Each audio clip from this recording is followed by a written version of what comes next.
सबसे पहले मैं पूरे देशवासियों को, ये जो भारत के गृह मंत्री आदरणीय अमित शाह ने जो बाबा साहब डॉक्टर अम्बेडकर को अपमानजनक शब्द कहा और उन्होंने कहा कि जो ये जय भीम लोग करते हैं, अम्बेडकर का नाम लेते हैं, इतना नाम अगर भगवान का लेते तो ये लोग स्वर्ग में चले जाते।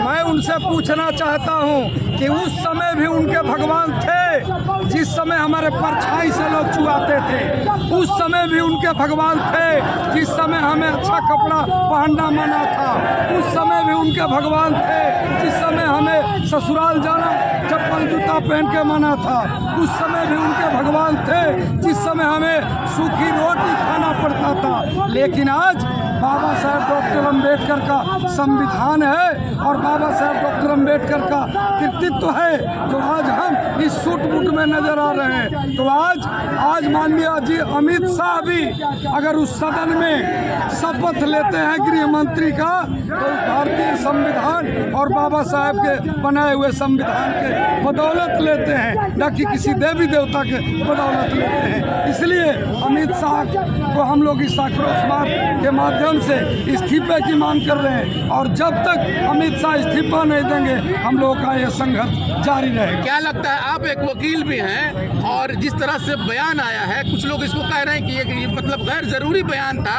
अमित शाह का, कांग्रेस के लोग इस पर बढ़ चढ़ के मतलब आगे आए हुए हैं। दलित समाज ये कह रहा है कि बाबा साहब का अपमान है, जबकि भाजपा के लोग कह रहे हैं कि अपमान नहीं है बल्कि उन्होंने इसी तरह का शब्द का इस्तेमाल किया है। तो सच में ये अपमान नहीं है कि राजनीति हो रही है इस पर? सिर्फ नहीं, ऐसी बात नहीं है। आपने कहा कि गैर जरूरी बयान है। हाँ।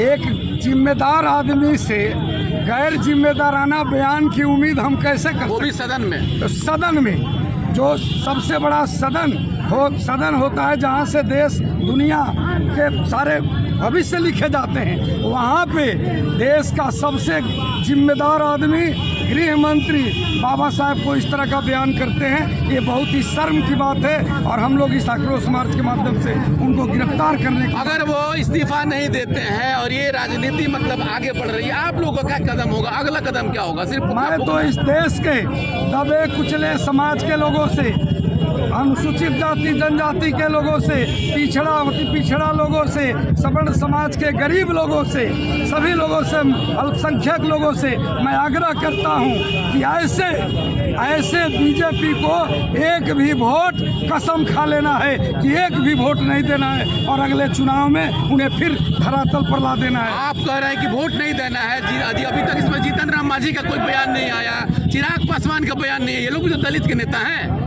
माननीय चिराग पासवान जी, माननीय जीतन राम मांझी जी, उनके संरक्षण में पला पोसा रहे हैं, वो कैसे बयान देंगे? वो तो कुर्सी का लोभी हैं, उनको कुर्सी चाहिए, वो कुर्सी धर के बैठे हैं। उनको इस दलितों का अपमान, बाबा साहब का अपमान, तो उन लोगों के लिए दलितों से अपील करिएगा। बिल्कुल वो लोग तो वोट देंगे ही भाजपा को फिर वहाँ पे। नहीं, उनके संबंधित जो भी पार्टियां हैं, उनसे रिलेटेड जो भी पार्टियां हैं, मैं सबसे आग्रह करता हूं कि उनसे संबंधित जो भी पार्टी है, उनके गठजोड़ की जो भी पार्टियां हैं, उसको एक भी वोट देने की जरूरत नहीं। बिल्कुल।